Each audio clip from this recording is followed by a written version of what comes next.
Ever crack open a textbook, one meant for like a 12-year-old, and find yourself totally engrossed? No, absolutely. It's amazing how those simpler explanations can sometimes be the most insightful. Right. That's exactly the vibe of today's deep dive. We're diving into a chapter on crop production and management, and specifically focusing on India. Sounds fascinating. It really is. You know how you've been wanting to understand more about where your food comes from? This is like a crash course in the fundamentals. I'm all ears. Okay, so picture this. It's like 10,000 BCE. Humans are making this massive shift from, roaming around as hunter-gatherers to settling down and actually cultivating crops. A pivotal moment in human history right there. I mean, imagine if we hadn't figured out agriculture. We'd still be out there foraging for berries. Exactly. Instead, they unlocked this whole other way to work with nature, cultivating a steady food supply, and that led to villages and then cities, and, well, here we are today. It's mind-blowing. Yeah. But it wasn't, a one-size-fits-all approach to farming. Especially in a place as diverse as India, they have all these different climate zones. Oh, absolutely. The textbook actually talks about these cropping patterns. Basically, it's all about figuring out which crops thrive in which seasons. Like a carefully curated planting schedule. Exactly. India's agricultural calendar is built around two major seasons, Kharif and Rabi. So Kharif is the rainy season, June to September. Monsoon season. That's the one. Perfect for crops like paddy, maize, soybean, groundnut, cotton, things that love those really wet conditions. Makes sense. And then Rabi would be. Rabi's the winter season, so October to March. Cooler temperatures, less rain, ideal for wheat, gram, pea, mustard, and linseed.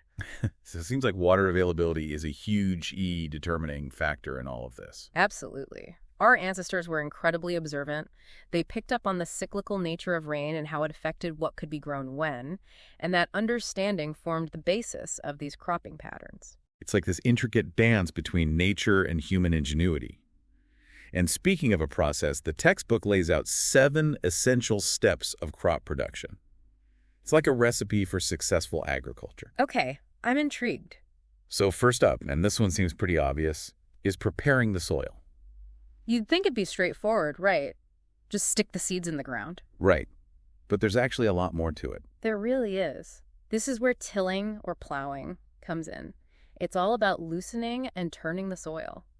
That helps the roots penetrate deeper, lets the air circulate, and helps the soil retain water. Oh, like aerating the soil so it's nice and fluffy for those roots. Exactly. And it's been fascinating to see how the tools for this have evolved, too, from those traditional wooden plows pulled by oxen. Which are still used in some parts of the world. Right, to the modern, efficient, tractor-driven cultivators you see more often now. I love how we see this interplay of like traditional wisdom and modern technology. Okay, so soil prepped. What's next? Time to sow. Get those seeds in the ground. Now, I would think just scattering seeds would do the trick, but I'm guessing there's more to it. There's a real art to it. Seed selection is key. Farmers, even way back when, knew to choose seeds that were healthy, high-yielding, and suited to their particular environment. It reminds me of how heirloom varieties are becoming popular again. It's like rediscovering those historically successful crops. Exactly. And like with plowing, even the methods of sowing have evolved. Oh, for sure. The textbook talks about traditional tools, but these days it's all about the seed drill. High-tech seed scattering. Basically, efficiency and precision are key, especially as agriculture has become more large-scale. Seed drills make sure those seeds are planted at the perfect depth with the right spacing. Which leads to healthier plants, higher yields, and way less waste. And fewer snacks for the birds. Exactly. Okay, so we've got our seeds all snug in the ground. What's the next step in our recipe for awesome crops? Feeding those plants. Think of the soil like a bank account for nutrients. Okay, I like that analogy. Plants withdraw those nutrients as they grow, and just like with any bank account, eventually you got to make some deposits to keep things going. Time to make a withdrawal. So that's where manure and fertilizers come in. Precisely. Manure is like the classic, that organic, broken down plant and animal matter. It's returning those nutrients back to the soil. Nature's fertilizer. Exactly. Yeah. But just relying on manure isn't always feasible, especially with large-scale farming. That's where fertilizers come in. It's like giving the soil that extra boost. You know, essential elements like nitrogen, phosphorus, potassium. Like giving those plants a vitamin boost. Exactly. But, like anything else, too much of a good thing Can backfire. Right. The textbook even talks about how relying too much on chemical fertilizers can actually harm the soil and even lead to water pollution. That's why you hear so much about sustainable agriculture these days, finding that balance. Exactly. It's about maximizing yield while still protecting the environment for the long term. It's a good reminder that every choice we make in food production can have a ripple effect. Okay, so we've got our nourished soil. What's next? The thing no plant can live without. Water. Irrigation time. Just as vital for those thirsty plants as it is for us. Absolutely. The textbook really emphasizes how crucial irrigation is, especially in those hotter climates where evaporation is a major factor. And it's amazing to see how irrigation methods have evolved over time, too. Right. From those ancient techniques. Like moats, chain pumps, the Dekili, all powered by human or animal labor, to the more modern, efficient systems we have now. Like sprinklers and drip irrigation. Yeah, exactly. You have to hand it to those early agricultural innovators figuring out how to get water exactly where it was needed. You know, I was reading about the Rahat, Oh, yes. the system for drawing water from a well using oxen. That was revolutionary. Totally changed the game. Farmers could suddenly access water sources that were completely out of reach before. It opened up a whole world of new possibilities for farming. And it's kind of like how drip irrigation is changing things now. Less water waste. Exactly. Especially in places dealing with water scarcity. So important. It's incredible how something as essential as watering has this whole story behind it.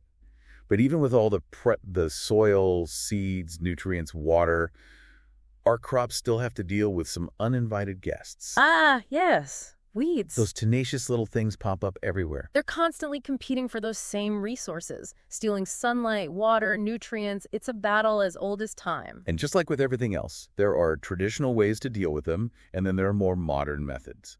The textbook mentions manual weeding with tools like the Kirby. Still common in so many parts of the world. It's effective, but I can only imagine how labor-intensive that is, Yeah. especially on a big farm. That's where herbicides have really changed the game. It's like they've given farmers this targeted weapon. Eradicate those pesky weeds. Yeah. But I'm sure there are downsides too, right? Spraying chemicals can't be good for the environment.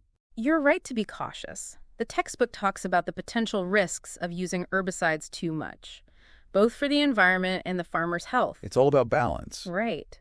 It highlights how important it is to use protective gear, apply them responsibly, and of course to explore alternative methods of weed control whenever possible. Safety first. Speaking of which, we've made it through all the hard work tilling, sowing, watering, weeding. Now for the best part. The reward for all that effort. Harvest time. The culmination of it all. The textbook actually gets into the difference between harvesting, which is cutting the mature crop, and threshing, which is separating the grain from the chaff. Two distinct steps. Right. And this is another area where technology has had a huge impact. Yeah. While manual harvesting with sickles is still common in some parts of the world, the efficiency of machines like combines has really been a game changer. Combines are incredible. Aren't they amazing? Harvesting and threshing all in one go. Talk about efficiency.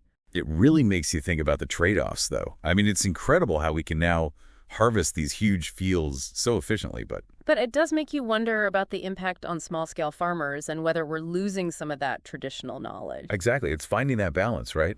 Between embracing new technology and holding on to the valuable knowledge and traditions that have been passed down for centuries. That's a constant dance. It really is. And speaking of preserving, we've got all these precious grains. What's the final step in our crop production journey?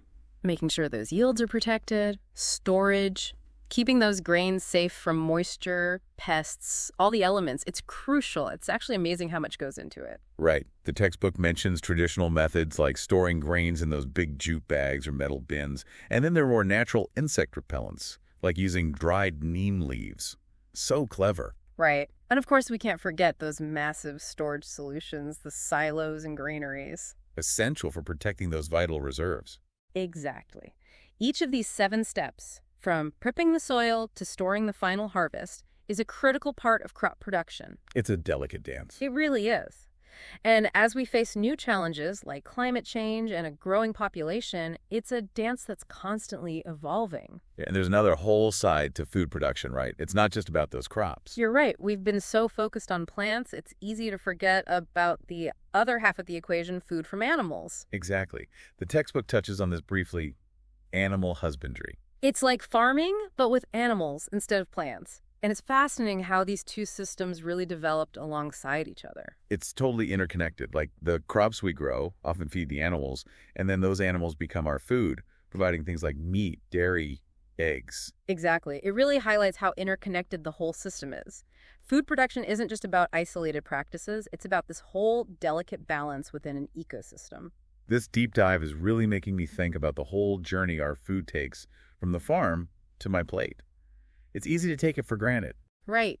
When you're just browsing the grocery store aisles, you don't always think about it. But every single item on those shelves has this whole story behind it.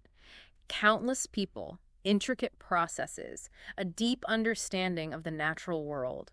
It's like we've been on this archaeological dig, uncovering all these layers of knowledge about something as essential as agriculture. I love that analogy. And the more we learn, the more we realize how much more there is to know. So true.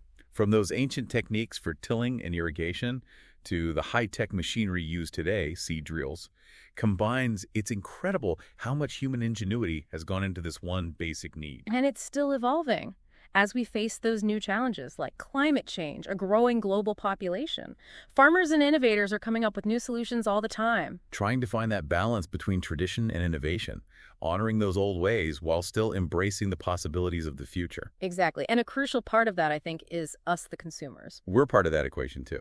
We really are. It's easy to feel disconnected from where our food comes from, but honestly, every choice we make, what we buy, how much we buy, what we end up throwing away, it all sends a message back down the line. Our choices have a ripple effect. They really do. By being more aware of where our food comes from and how much effort goes into producing it, we can start making choices that are better for everyone, supporting sustainable practices, minimizing waste. Working towards a better food system overall. Exactly. So next time you're at the grocery store, really take a moment to consider that fruit, that vegetable, that bag of rice. It all represents this incredible journey. From the farmers who planted the seeds to the intricate networks that transported it, the systems that kept it fresh. It's a powerful reminder that we're all connected. You know, it's funny, we started with this middle school textbook thinking, okay, how much can we really glean from this? But honestly, It's been eye-opening. totally. It just Yeah. goes to show that you can find fascinating stuff in the most unexpected places. Absolutely. Sometimes those simple explanations are all you need to, spark that curiosity. For sure. I'm looking at the grocery store in a whole new light now, thinking about all the steps and people involved in getting that food there. It really makes you appreciate it on a whole other level. And this whole deep dive into crop production in India has me thinking about all the different ways people around the world grow food. I mean, every region has its own climate, its own challenges. It's a unique solution. Exactly. It's like this incredible tapestry of human ingenuity, adapting and evolving over centuries to, figure out how to feed themselves. It makes you wonder about all the stories behind our food, right? Like, imagine if we dove into the agricultural traditions of ancient Egypt. Or how they cultivate rice in Southeast Asia. So much to explore. We could literally travel the world, going back in time, tracing the evolution of farming from those very first plows to high-tech greenhouses. It really shows you how connected we are to the natural world and to each other. Absolutely. It's a journey I'm definitely going to keep exploring, and I hope our listeners will too. So to everyone tuning in, stay curious. Ask questions about where your food comes from. Try different cuisines, and remember, Never underestimate the power of a tiny seed. so well said. Oh. Because understanding our food, it's about more than just what we put on our plates. It connects us to something much bigger. To the land, to the seasons, to this whole history of human innovation. The future of our planet. And on that note, I think we've reached the end of our deep dive. I don't know about you, but I'm feeling incredibly inspired. Thanks for joining us on this fascinating journey into the world of crop production.